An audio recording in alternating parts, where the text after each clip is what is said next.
Good morning student, I am Abda ma'am. So today I will explain chapter 4 पिता का न्याय. This chapter will come in PT1. Okay, तो चलिए story की तरफ बढ़ते हैं. पंचाल देश की राजकुमारी केशनी रूप और गुण में इतनी अच्छी, इतनी सुंदर थी कि उसके मुकाबले में कोई नहीं था. और सिर्फ उसके देश में नहीं बल्कि विदेश में भी उसकी ख्याति दूर दूर तक फैली हुई थी. जब कैसरी जब बड़ी हो जाती है, जब विवाह के योग्य हो जाती है, तब उसके पिता चाहते हैं कि मेरी पुत्री का विवाह किसी अच्छे राजकुमार के साथ हो जाए.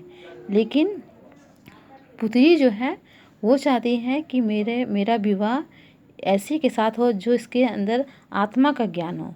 भले वो धन से गरीब हो, लेकिन उसके पास आत्मा का ज्ञान बहुत अधिक होना चाहिए. तो उसके पिता जो है इसके निर्णय में बोलते हैं, ठीक है बेटी, जैसा तुम चाहती हो वैसे ही होगा. तो क्या कहता है उसके पिता जो है सभी मतलब उस देश में, उस जगह में चारों ओर घोषणा फैला देते हैं कि अपनी पुत्री के विवाह के लिए राजकुमार अपना अपना प्रस्ताव लेकर आए. तो क्या कहते, जब ये खबर सभी लोग सुनते हैं तो वो लोग सभी को वहाँ पे राजकुमारी के महल में पहुँच जाते हैं. राजा की घोषणा सुनकर देश विदेश के राजकुमार विवाह की इच्छा से केसरी के पास पहुँचने लगते हैं. जब केसरी उसे आत्मा के संबंध में प्रश्न करती है तो वे उत्तर नहीं दे पाते हैं और केसरी विवाह से इनकार कर देती है. ऋषि कुमार सुधनावा का विवाह के उद्देश्य से केसरी की सेवा में उपस्थित हुए. केसरी ने उसे आत्मा के संबंध में जितने भी प्रश्न किए सब उसने ठीक ठीक उत्तर दिए.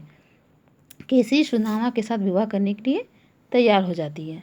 केसरी और सुधामा का विवाह की खबर चारों ओर फैल जाती है. केसरी और सुधनामा के विवाह की सूचना दानवों के सम्राट प्रहलाद के पुत्र विरोचन के कानों तक पहुंचती है. जो विरोचन जो है वो केसरी से विवाह करना चाहता था, लेकिन केसरी जो है उससे विवाह नहीं करना चाहती थी.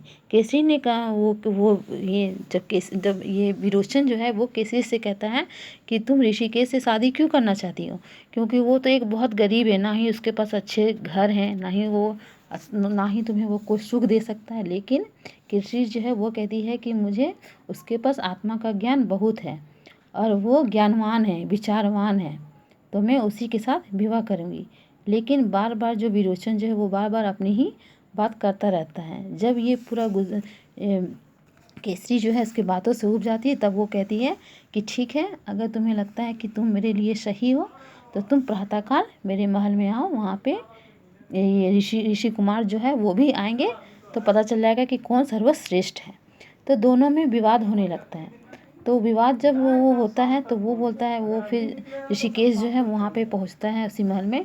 तब वो ये विरोचन जो वो बोलता है कि तुम्हारे महल में आने में इतनी देर क्यों हो गई. तो वो बोलता है कि मेरे पास तो मैं पैदल आ रहा था इसलिए देर हो गई है. तो वो बोलता है कि ठीक है, जब आ ही गए हो तो चलो मेरे बगल में बैठो. तब ऋषिकेश जो है वो बोलता है कि मैं तुम्हारे बगल में नहीं बैठ सकता, क्योंकि तुम्हारा जन्म दानव वंश में हुआ है और मेरा ब्राह्मण वंश में. तुम एक राजपुत्र हो और मैं एक ऋषि पुत्र हूँ, तो हम दोनों का कोई मेल नहीं है, तो मैं तुम्हारे बगल में नहीं बैठ सकता हूँ. विरोचन और सुधामा दोनों में वाद विवाद होने लगता है. केसरी जो है चुपचाप उन लोगों की बातें जो है वो सुनती है, लेकिन दोनों का में मतलब दोनों अपना अपना तर्क देते हैं, लेकिन कोई किसी के फैसले में निर्णय में नहीं पहुंच पाता है. जब निर्णय में नहीं पहुंच पाता तब दोनों ने निश्चय करता है कि ये कौन बताएंगे कि सर्वश्रेष्ठ है, तो हमें किसी तीसरे व्यक्ति पर जाना चाहिए. तो जब वो लोग निश्चय करते हैं कि चलो किसी तीसरे व्यक्ति पर जाते हैं, तो वो जो है ये विरोचन का जो पिता है प्रहलाद, वो इसके पास जाते हैं और अपना अपना विचार प्रकट करते हैं. जैसे ही वो अपना विचार प्रकट करते हैं तो विरोचन जो बहुत खुश होता है, क्योंकि वो जानता था कि प्रहलाद जो है उसके पिता हैं और निर्णय उसी के पक्ष में देंगे. लेकिन ऐसा नहीं होता है, दोनों अपना अपना पक्ष रखते हैं. लेकिन इसको प्रहलाद को लगता है कि ऋषि कुमार जो है उसकी बातें जो है सत्य वचन है, उसी के साथ उसका विवाह होना चाहिए. लेकिन पिता अपने बेटे के मुँह में रहता है, इसलिए वो फैसला नहीं सुना पाता है. तो वो क्या करता है, प्रहलाद जो है वो रात दिन सोचता है कि इसका फैसला कैसे लिया जाए. तो उन्होंने परमात्मा का स्मरण करता है. परमात्मा ही उसकी हेल्प करते हैं कि किस तरह से ये सत्य को बताया जाए.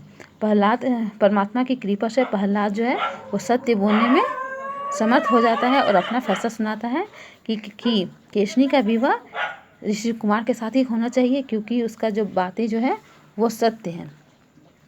इस तरह से केसरी और ऋषिकेश का विवाह हो जाता है और विरोचन को माफ़ कर दिया जाता है। आशा करती हूँ कि आपको ये स्टोरी समझ में आई हो और आप इसे अपने घर में अच्छे से रीड कर पाएँ। Thank you, take care.